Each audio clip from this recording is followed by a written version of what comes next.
হঠাৎ ধাক্কায় বইগুলো রাস্তায় ছড়িয়ে পড়ায় মেজাজ বিগড়ে গেল। ভাবলাম দু কথা শুনিয়ে দিলে মন্দ হবে না। মাথা তুলে তাকাতেই যেন মাথাটা এক্কেবারে ফাঁকা হয়ে গেল। সামনে দাঁড়ানো ব্যক্তির চোখ আমার দিকে। সেই চোখের অথই মায়ায় সাগরে গা ভাসিয়েছিলাম একবার। সেই চোখ আজ আবার দিকে তাকিয়েছে সেই রকম মায়া নিয়ে। হাঁটু ভেঙে বসে বই তুলে দিতে দিতে বলল, মৈথিনা, কেমন আছিস? কতদিন পর দেখা বলতো। আসলেও কতদিন পর দেখা, সময়ের হিসেবটাও জানা নেই। শুধু জানা আছে আজ আমরা সেই আগের ন্যায় নেই, বদলে গেছি। সময় আমাদের আবার এভাবে দাঁড়া করাবে কে জানতো। কিরে, বসেই থাকবি নাকি রাস্তায়? তার কথায় আমি ভাবনার জগৎ থেকে বের হই।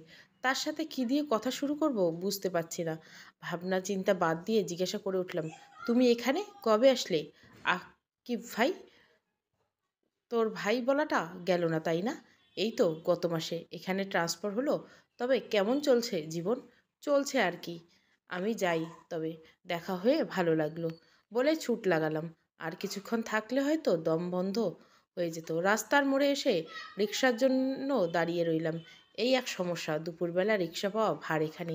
রোদের ভেতরে দাঁড়িয়েছিলাম আমি, পাশ থেকে আকিব ভাইয়ের ভুবন ভুলানো হাসি কানে এলো।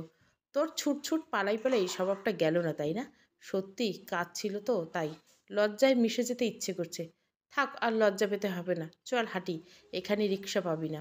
উপায়ন্ত না দেখে তার পাশে হাঁটা শুরু করলাম। আজ এতদিন পর তাকে দেখছি। বহুত পাল্টে গেছে, তবে মন মাতাল করার স্বভাবটাও রয়ে গেছে। সেই হাসি, সেই দৃষ্টি যেন আমায় মায়ায় ফেলবে বলে বারবার মনে হানা দিচ্ছে। কতদিন পর তোকে দেখছি, বেশ গিন্নি গিন্নি লাগছে তোকে। তবে চোখের ভয়টা এখনো কাটলো না। সেই ভয়ের তো চোখে আমার দিকে তাকাস। হেসে বলে উঠলেন, কতদিন হবে তুমি বলো? 6-7, 6 বছর 7 মাস 13 দিন। বলে একটা উদাস হাসি দিয়ে রাস্তার দিকে তাকিয়ে রইল। আমি যেন স্তব্ধ হয়ে রইলাম। কি বলা উচিত ছিল আমার জানা নেই। মুহূর্তে একটা অস্বস্তিকর পরিস্থিতিতে পড়ে গেলাম। সেটা কাটাতে বলে উঠলাম, কোথায় থাকা হয়? কোম্পানির উর্মে আছি। পরে বাসা টাসা নিবক্ষণ। তা বিয়ে শাদী করলে বউ কেমন হয়েছে? আমার কথায় মুচকি হেসে আকিব ভাই হাঁটা শুরু করলো। কিছু দূর যেয়ে রিক্সা পেলাম। আমার হাতে বইগুলো দিয়ে বলল, দেখার সময়টা এত কম হবে জানলে থাক না, কি জানি আবার কোনো সময় দেখা হলেও হতে পারে। মিনিট 20 পর বাড়ি পৌঁছে গেলাম। যে বাড়িতে থাকি সেটা দোতলা। নিচের তলায় ভাড়া থাকি। মম্ফল শহরে দোতলা বাড়ি খুব বেশি দেখা যায় না। সামনে ফুলের বাগান, একটা উঠোনের মতো খেলার জায়গা। বড় শহরে এগুলো দেখা ভার। কারণ শহরের ধুলোমাখা কুয়াশায় এক বিন্দু শ্বাস নিতেও বুক ভারী লেগে। ছোটোখাটো সিমসাম বাসা, বেশি সাজসজ্জা বিলাসিতা করার সামর্থ্য বা রুচি আমার নেই। ছোট্ট একটা প্রাইমারি স্কুলে শিক্ষকতা করি। মেয়ে নিয়ে আমার বেশ ভালোই চলছে। আমার মেয়ে 4 বছর হতে চলল। নাম নিতু। নিতুকে ছাড়া আমি যেন অচল। বাসায় ঢুকতে না ঢুকতে পাগলিটা আমায় জড়িয়ে ধরলো। মা, এত দেরি করলা তুমি? আমার খিদে লাগছে না। সে কি আম্মু? নানুকে বললো না কেন? নানুর কাছে খাবো না? বেশ চলো, আম্মু খাইয়ে দিচ্ছে। নানুকে জ্বালাইও নিত না। জিজ্ঞাসা করো। মেয়ে আমার পাকা বুড়ি। মাঝে মাঝে মনে হয় আমি তার মা না সে আমার মা। বাড়িতে আমরা 3জন প্রাণী থাকি, আমি, মা আর নিতু। রাতে খাবারের পর মেয়েকে ঘুম পাড়িয়ে দিলাম। এখন আমি একা, কোনো কাজ নেই, চাপ নেই। এই সময়টা নিতান্ত একার। এই সময় বই পড়তে কাটাই। একটা পছন্দের বই হাতে নিলাম, একা একা, হুমায়ুন আহমেদ। বইটা খুলে পড়া শুরু করলেও কেন জানে মন বসাতে পারছিলাম না। চোখের সামনে অতীতে ভাসছে যেন আমি সিনেমার পর্দার সামনে বসে আছি। সবে ইন্টার পাশ করে অনার্সে ভর্তি হয়েছি। আমার বিষয় ছিল ফাইন্যান্স। আমাদের কলেজের সিস্টেম ছিল, যখন কোনো নতুন ব্যাচ আসবে তাদের বিভিন্ন ক্লাবে ইনভাইট করতে বড় ভাইয়াদের আসতেন যারা ক্লাবের মেম্বার। আমাদের ক্ষেত্রে ব্যতিক্রম হলো না। ক্লাস শেষে 10 মিনিটের ব্রেকে কিছু ভাই আর আপু আসলেন আমাদের ক্লাসে। তাদের মধ্যে 5 ফুট 10 ইঞ্চির কাছাকাছি একজন ছিল। পরনে কালো টি শার্ট আর ব্লু জিন্স, মুখ ভর্তি দাড়ি, চুল উস্কো খুস্কো আর উদাসীন চোখ। আমি অবাক হয়ে তার দিকে তাকিয়ে রইলাম। সেখানে কোনো নির্দিষ্ট ব্যাচ ছিল না, তাই তার ব্যাচ আন্দাজ করতে পারছিলাম না। মনে মনে ভাবছিলাম, আচ্ছা, অনার্সে উঠলে বুঝি মানুষ এমন হয়ে যায়। আফসানার ধাক্কায় হুঁশ ফিরল। কিরে, জয়েন করবি নাকি? আব্বু দিবে তোর মনে হয়? তুই তো ভালো গান গাস, চল না, একটা ভালো স্টেজ পাবি। থাক না, হুদাই কেন। আফসার আর ঘ্যান ঘ্যান করলো না। ক্লাস শেষে যখন বের হলো, কিছু ভাই আবার এলেন আমাদের নবীনবরণে আমন্ত্রণ করতে। বুঝতে পারলাম উনি আমাদেরই ডিপার্টমেন্টের। একটা ফাইন্যান্সের ছেলে আমার থিয়েটারেও করে এটা যেন করেছিল আমায়। অনুষ্ঠানে আমি আপ্সারা সবার আগে হাজির, নিজের প্রথম নবীনবরণ বলে কথা। ওমা, উপস্থাপনায় যে আসছেন সে আর কেউ না, উনি। কিন্তু এখন আর তাকে জঙ্গলি লাগছে না। ক্লিন শেভ, আকাশি পাঞ্জাবি, যার হাতা কুনুই অবধি তোলা, ব্লু জিন্স, চুলগুলো কপালে ফেলে রেখেছে, আমার বুকে বারবার টিপ টিপ করছে। বুঝতে পারছি প্রেমে পড়েছি। তারপর জানতে পারলাম আকিব আমাদের ডিপার্টমেন্টের তৃতীয় বর্ষের। পুরো 4 ঘন্টার অনুষ্ঠানে আমি শুধু তাকেই দেখে গেছি। যখন আমাকে ফুলের তোড়া দেওয়ার জন্য ডাকা হলো, আমার কানে যেন ওর নাম ঢুকছিলই না। আফসারার ধাক্কা হুঁশ ফিরল। স্টেজে উঠতে গেলেই আকিব ভাই আমাকে দেখে মুচকি হেসে তোড়াটা এগিয়ে দিল। ওনার হাসিটা যেন তীরের মতো বুকে যেয়ে লেগেছিল। এরপর থেকে শুরু হলো আমার ওনাকে লুকিয়ে লুকিয়ে দেখা। ওনার সাথে প্রতি শুক্রবার দেখা হবে বিধায় থিয়েটারে যোগ দিলাম। বাবার কাছে বকুনি কম খেতে হয়নি। ক্লাস শেষে ওনাকে দেখা, ওনার ক্লাসের সামনে ঘুরঘুর করা, কোনো কাজে জুনিয়র ডাকলেই দৌড়ে যাওয়া, এগুলো যেন নিত্যদিনের কাজ ছিল। এটা আফসারার চোখ এড়ালো না। আমাকে শুধু খোঁচা দিত ওনার সামনে আর বলতো, দেখ তোর হিরো চলে এসেছে। দেখতে দেখতে 2 বছর কেটে দিল। ওনার প্রতি একপাক্ষিক প্রেম আমার রয়ে গেল। সাহস করে কখনো বলা হলো না। আমি তখন তৃতীয় বর্ষে। কিছুদিন পর আকিব ভাইয়ারা বের হয়ে যাবেন। আমার মন এমনিতেই খারাপ। সেদিন দিনটা ছিল 12ই জুলাই, শনিবার। কলেজে থাকা যেতে হয়নি। সকাল সকাল আপ্সারা এসে হাজির। আমাকে বলল, মৈথি তাড়াতাড়ি রেডি হয়ে নে, আফিফ ভাই আমাদের খেতে নিয়ে যাবে। বাবা যেতে দিবে না রে। দেখ, উনি কিন্তু বেশি দিন থাকবে না, এই সুযোগ মনের কথাটা বলে দিই, নাহলে পরে পস্তাবি। ভেবে দেখলাম আসলেই উনি চলে গেলে আর ফিরে পাবো না তাকে। অমনি উঠে একটা নীল শাড়ি বের করলাম। চুল আমাকে বরাবরে ছোট, তাই অহেতুক আটকাতে গেলাম না। রেডি হয়ে যখন জিজ্ঞাসা করলাম আপ্সারাকে কেমন লাগছে আমায়, উত্তর বলল, আজকে আফিফ ভাই চোখে ফেরাতে পারবি না দেখিস। ওখানে আমরা একা ছিলাম না, প্রায় 6-7 জনের টিম নিয়ে এসেছিল। আকিব ভাই পরনে সাদা পাঞ্জাবি, কালো জিন্স, শ্যামলা রঙের মানিয়েছে। আমাকে দেখে মুচকি হাসি দিয়ে এগিয়ে আসলেন। ওখানে সবাই তার প্রিয় জুনিয়র। খাওয়া দাওয়া শেষে গেলাম নদীর পাড়ে। নদীর পাড়ে বেশ ভালো লাগছিল, বাতাসে চুলগুলো উঠছিল। মনে একটা ভয়ও ছিল, এত মানুষের মাঝে কিভাবে তাকে বলি। সন্ধ্যার দিকে যখন সবাই বাড়ি যেতে লাগলো, মনটা খারাপ লাগছিল। বারবার মনে হচ্ছিল, ইস, আমার প্রেমটা অপূর্ণ থেকে যাবে। যতবার বলতে চেয়েছি, বলা হয়ে ওঠেনি। চলেই যাচ্ছিলাম। মৈথি একটু দাঁড়াবি? হুম ভাই বলেন। কবে থেকে জানি না, যেদিন প্রথম দেখেছিলাম সেদিন তোর গোল গোল চোখে হারিয়ে গেছিলাম। ক্লাসে শুধু তোর দিকে চোখ আটকে ছিল। হার্টবিট যে এত জোরে হয় সেদিন বুঝেছিলাম।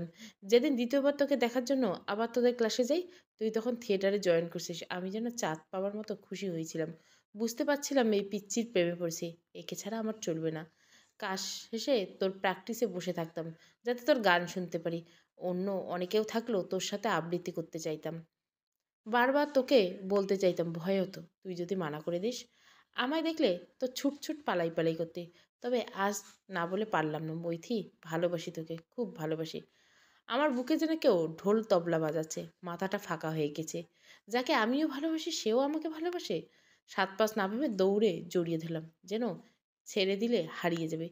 উনি কিছুক্ষণ ভ্যাবলার মতো তাকিয়েছিল। পিছনে শিশির আওয়াজে আমার হুঁশ ফিরল। ওনাকে ছেড়ে দূরে দাঁড়িয়ে পড়লাম। সারা রাস্তায় আমাদের কোনো কথাই হয়নি। বাসার সামনে এসে যখন ভেতরে যাচ্ছিলাম, উনি হাতটা টেনে ধরলেন।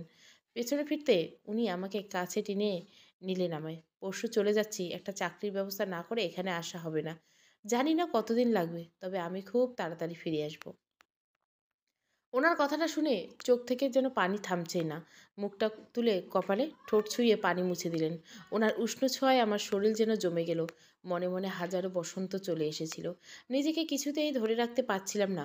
পকেট থেকে চুড়ির থোকা হাতে পরিয়ে দিতে দিতে বলল, আমার জন্য অপেক্ষায় থাকিস। খুব তাড়াতাড়ি তোর কাছে চলে আসবো। তারপরে একেবারে তোকে নিয়ে যাব।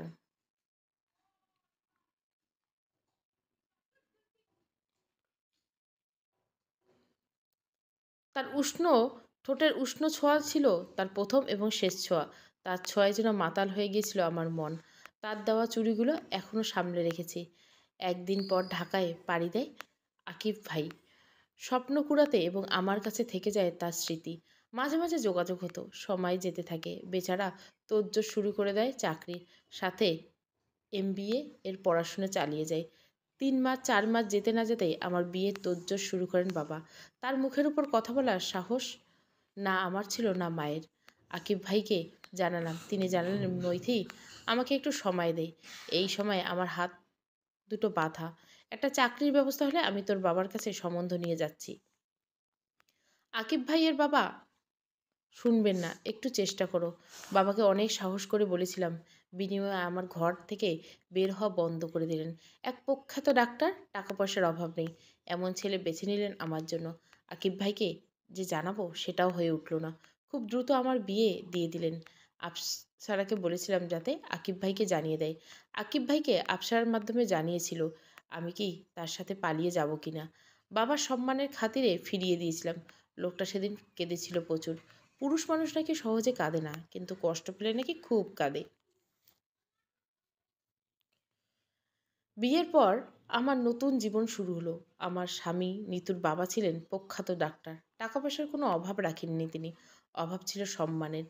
নিজেকে যেন কোনো উম, লয়ে মনে হতো।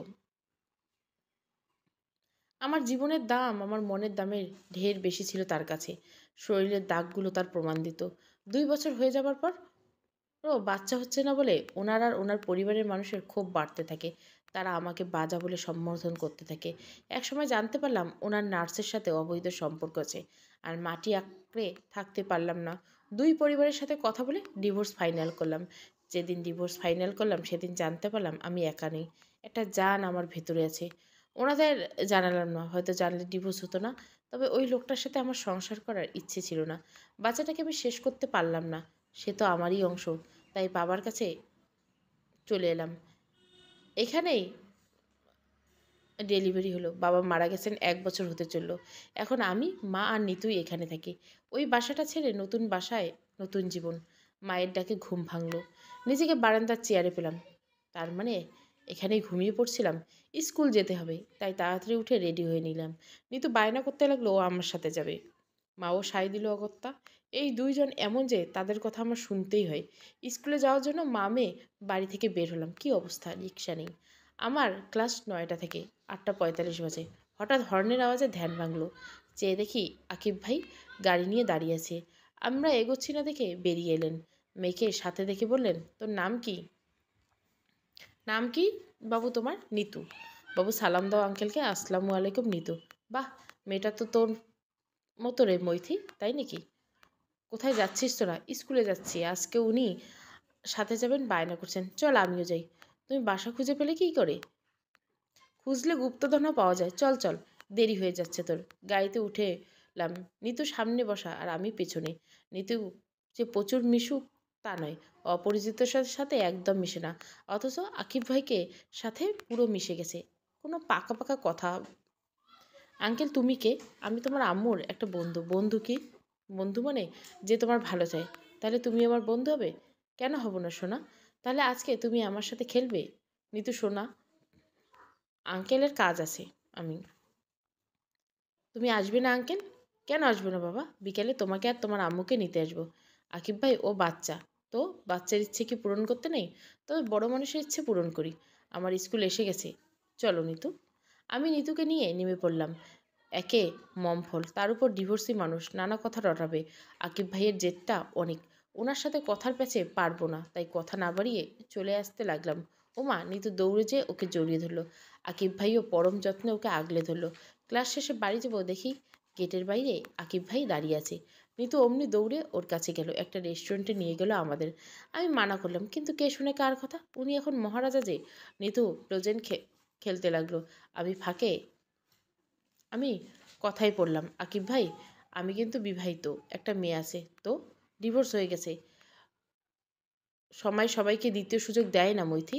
আমাকে দিয়েছে এত সহজে, এবার হার মারছি না। ওনার কথার সাথে পেরে উঠবো না জানি, তাই চুপ করে গেলাম। তখন আকিব ভাই প্রশ্ন করে উঠল, নিতুর বাবা জানে? হুম, জানি। কিন্তু ততদিনে সে বিয়ে করে ফেলছে, তাই চাইলেও মেয়েকে নিতে পারেনি। আর সত্যি বলতে সেও আমার প্রতি মোহ হারিয়েছিল। কথা বলতে বলতে খাবার চলে আসলো। আকিব ভাই পরম যত্নে নিতুকে খাইয়ে দিচ্ছে। আমার কেন জানি না খুব আনন্দ হচ্ছে। আমাদের একটা পরিবার মনে হচ্ছিল। আকিব ভাই আমাদের বাড়ি পৌঁছে দিলেন। বাসার ভিতরে ঢুকবো অমনি নিতু বায়না ধরলো আকিব ভাইকে বাসায় যেতে হবে। আকিব ভাই ওকে মানা করতেও পারছে না, আবার হ্যাঁও বলতে পারছে না। আমি যে কিছু বলছি না। আমি আর না পেরে বললাম, খেয়ে যাও তবে। মুচকি হাসি এসে নিতুকে কোলে নিয়ে বাসার দিকে রওনা দিল আকিব ভাই। দরজা খুলতে মা হা। আকিব ভাইয়ের সাথে পরিচিত করিয়ে বসার ঘরে ভাইকে বসতে বললাম। চলে গেলাম রান্নাঘরে। খোপাটা বেঁধে আলুর ডাল চড়িয়ে দিলাম। আকিব ভাই একেবারে মাছে ভাতে বাঙালি, তার ভর্তা ডাল খুবই পছন্দ, তাই দেরি না করে রান্না করতে লাগলাম। কিছুক্ষণ পর মা এলো। বুঝতে পারছিলাম তার মনে অনেক প্রশ্ন। ছেলেটা কি ওই ছেলেটা? কোন ছেলেটা মা? যাকে তুই ভালোবাসতি? হ্যাঁ মা, সে। তুই কি আবার? মা, রান্না করছি, আকাশ কুসুম চিন্তা বাদ দাও। বলে আমি রান্নায় মনোযোগ দিলাম। মা আর কিছু বললেন না। সে তো মা, সেও চায় আমি সুখী হই, কিন্তু সুখী হওয়া যায় খুব কঠিন। রান্না শেষে বসার ঘরে যেয়ে দেখলাম আকিব ভাই দিব্যি নিতুর সাথে খেলছে। যে দুজনকে উদ্দেশ্য করলাম, শুধু কি খেলবে নাকি খাওয়া দাওয়া করা হবে? চলো মামুনি, নয়তো তোমার আম্মু আবার রেগে যাবে। কি এমন বলল মেয়ে আমার, হেসেই খুন। আজ এতদিন পর মানুষটাকে নিজ হাতে রান্না করে খাওয়াচ্ছি ভেবে যেন তৃপ্তি লাগছে। সে তৃপ্তি করে খাচ্ছে আর আমাকে খেতে ইশারা করছে। আমার ওনাকে খেতে দেখে পেট ভরে গেছে। খাওয়া দাওয়ার পর আকিব ভাই ডর্মে ফিরে যান। নিতুর সাথে ওনার বেশ খাতির হয়েছে। প্রায় উনি এসে নিতুর সাথে দেখা করে যেতেন। আমারও ভালো লাগতো ওনার সাথে সময় কাটাতে। মার সাথেও বেশ খাতির হয়েছে ওনার। মা অবশ্য আমাকে আবার নতুন করে সব সাজাতে বলেছেন, কিন্তু আমি চাই না মানুষটার জীবন আমার জন্য থেমে থাকুক। উনি ওনার জীবনে সুখী হোক, এটাই আমার চাওয়া। অনেকদিন পর এক রাতে হঠাৎ ঘুম ভাঙলো। খেয়াল করলাম নিতু কাঁপছে। মাথায় হাত দিয়ে আঁতকে উঠলাম। প্রচুর জ্বর নিয়ে মেয়ে পড়ে রয়েছে। ঘড়ির দিকে তাকাতে দেখি 2টা 41 বাজে। এত রাতে কি করব, মাথা কাজ করছিল না। মা আমাকে চিন্তা রেখে বলল, আকিবকে একটা ফোন দে। এত রাতে ওনাকে জ্বালানোর মানে নেই মা, মেয়েটা কাঁপছে। তোর বাবাও নেই, এই রাতে তুই কি করে? ঠিক তো, শত হোক আমি একা এই রাতে কিভাবে কি করব। তাই ভাবনা জলাঞ্জলি দিতে আকিব ভাইকে ফোন করলাম। বোঝাই যাচ্ছিল গভীর ঘুমে ছিল বেচারা। 15 মিনিটের মধ্যে গাড়ি নিয়ে চলে আসলেন। নিতুর নিউমোনিয়া হয়েছিল। পাক্কা 15 দিন মেয়ে আমার হসপিটালে ছিল। এই 15 দিন আকিব ভাই হাসপাতালে ছিলেন আমার সাথে। একজন বাবার মতো নিতুকে আগলে রেখেছিলেন। আমারও কেন জানি না খুব স্বার্থপর হতে ইচ্ছে করছিল, কিন্তু মস্তিষ্ক মনকে হারিয়ে দেয় সবসময়। নিতু এখন সুস্থ, বাড়ি নিয়ে এসেছি। আজ স্কুলে আসলাম অনেক দিন পর, ভালো লাগছে। সকাল থেকে গুড়ি গুড়ি বৃষ্টি, কখন যে ঝুম করে নামবে তার ঠিক নেই। বর্ষাকালে মম্ফল শহরে সত্যি খুব ভালো লাগে। গাড়ি ঘোড়া কম, মাটির উষ্ণ গন্ধ মাতাল করে। ক্লাস শেষে বেরোতে ঝুম বৃষ্টি। কোথায় একটা রিক্সা পাবো তাও হচ্ছে না। অগত্যা ছাতাটা নিয়ে দাঁড়িয়ে রইলাম। খুব ইচ্ছে করছিল আজ মন খুলে বৃষ্টি জড়িয়ে নিই। এই সুযোগ না জানি পাই কি না। ছাতাটা ফেলে ভিজতে লাগলাম, যেন কৌশলে ফিরে যাচ্ছি আমি। আজই ঝরঝর মুখর বাদল দিনে গানটা যেও একদম মিলে যায়। মুখে বৃষ্টি না পড়ায় চোখ খুলে তাকাই, আকিব ভাই ছাতা আমার উপর নিয়ে দাঁড়িয়েছেন। ভেজা কাকের মতো লাগছে তাকে। তাকে দেখে বললাম, জ্বর আসবে তো? আমরা এত সহজে কিচ্ছু হবে না, হয়েছে, আর ভিজতে হবে না, অনেক ভিজেছ, চলো বাড়ি। অনেক জিদ করে হার মেনে নিলাম। লোকে যা বলে তাই। বাড়িতে কাক ভেজা হয়ে পৌঁছালাম। উপায়ন্ত না পেয়ে আকিব ভাইকে বাসায় আসতে বললাম, কারণ বৃষ্টি এখনও কমেনি আর বেচারা পুরো কাক ভেজা। তাকে গেস্ট রুমে টাওয়াল আর বাবার পুরনো পাঞ্জাবি পায়জামা দিয়ে বললাম যাতে গোসল করে নেই। নিতু ঘুমাচ্ছে আর মা তার সাথে শুয়ে আছে বলে তাদের ডাকলাম না। আলমারি থেকে সাদা কালো শাড়িটা বের করে পরে ফ্রেশ হয়ে নিলাম। ওনার রুমে যেতে দেখি মাত্র শাওয়ার নিয়ে বের হচ্ছেন।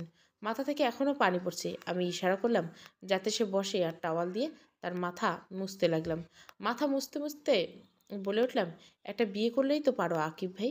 মুচকে এসে উত্তর দিল, মন তো কবেই কাউকে দিয়েছি, এখন শরীরটা অন্য কাউকে দিয়ে কী লাভ? আমি যে কবেই তার হয়ে গেছি।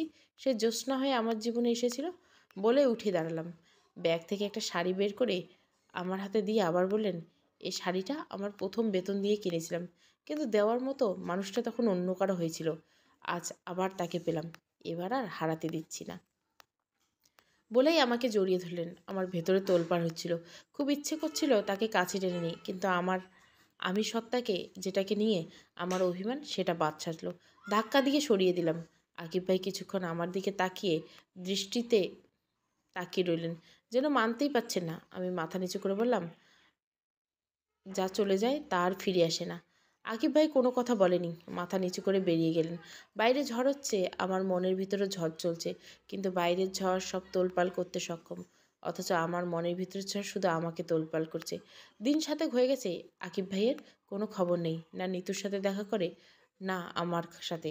আমিও খোঁজ নিইনি। থাকুক না উনি আমার থেকে দূরে। আবার সেই মরীচিকার জালে তাকে আমি আটকাতে চাই না। বারান্দায় বসে ভাবছিলাম, দেখি মা আর নিতু দাঁড়িয়ে আছে। আমি তাকাতেই নিতু আমার কাছে দৌড়ে এলো। আস্তে আস্তে বলল, মা, আঙ্কেল আর আসবে না? কেন মা? আঙ্কেল আমার খুব ভালো লাগে, আমার সাথে খেলে, আমাকে খেলনা কিনে দেয়। আমি সবসময় আঙ্কেলের কাছে থাকতে চাই। উনি কেন আসেন না? উনি আর আসবে না মা, আম্মু মানা করে দিছে। না, আমি আঙ্কেলের কাছে যাব। কেন মানা করলে তুমি? নিতুকে বোঝানো যে দায় হয়ে পড়লো। কান্নাকাটি করে একসার। ওর কান্না দেখে মাও বলতে লাগলো, ও বাচ্চা মানুষ, আকিবকে কয়েকদিনে ভালোবেসে ফেলেছে। ওর তো বাবার ছায়া দরকার, কেন ওকে বঞ্চিত করছিস? নিজেকে আর এইভাবে আটকে রাখিস না মৈথি। সবাইকে জীবনে দ্বিতীয় সুযোগ দেয় না কিন্তু। মার কথা শুনে আমারও মনে হতে লাগলো, ভুল করছি না তো। নিতুর কাছে যেয়ে বললাম, আম্মু, আঙ্কেল এবার আনলে কিন্তু একেবারে রেখে দিতে হবে, বাবাই বলে ডাকতে হবে। তুমি রাজি তো? হুম হুম। কি মজা, আঙ্কেল আসবে, কি মজা। দেরি না করে ছুট লাগালাম ওর ডার্মিংয়ে। কি জানি আমার ওপর অভিমান করে কি করছে বান্দা। ওর দেওয়া নীল শাড়ি পরে, হাতে ওর দেওয়া চুড়িগুলো। নিতু সাথে যাবে বলে বায়না করায় ওকে নিয়ে আসলাম। ডরমে যে ওর কথা জিজ্ঞাসা করতে শুনলাম ওর বদলির কাজ চলে। মনটা বসে গেল। তার রুমে যেয়ে দেখি সে কিছু ফাইলপত্র গোছাচ্ছে। আমাকে দেখে মুচকে এসে বলল, তোমাকে আর জ্বালাবো না মৈথি, আমি চলে যাচ্ছি এই সপ্তাহে সব গুছিয়ে। শনিবার রাজশাহী চলে যাচ্ছি। তাহলে আমাদের মামের কি হবে? আমরা যে বড় আশা করে এসেছি, আমাদের আবার একা করে চলে যাচ্ছ আকিব ভাই? বড্ড দেরি করে ফেললাম বুঝি? নিতু দৌড়ে গিয়ে আকিব ভাইয়ের আঙুল ধরল। আমি তো তোমাকে বাবা বলার কোনো চেষ্টা করছি, তুমি শুনবে না বাবাই? আকিব ভাই কিছু না বলে নিতুকে কোলে তুলে নিল।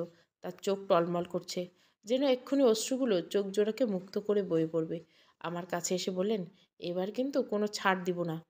তুই কিন্তু নিজেও ফিরে এসেছিস, এবার আর হারাতে দিব না। আমি মুচকে এসে ওনাকে জড়িয়ে ধরলাম। আমার জীবনে বসন্ত এলো, যার অপেক্ষা না জানি কত বছর ছিলাম। সমাপ্ত। বসন্তের আগমন। গল্পটা ভালো লাগলে অবশ্যই লাইক, শেয়ার এবং সাবস্ক্রাইব করবেন। Thank you for watching.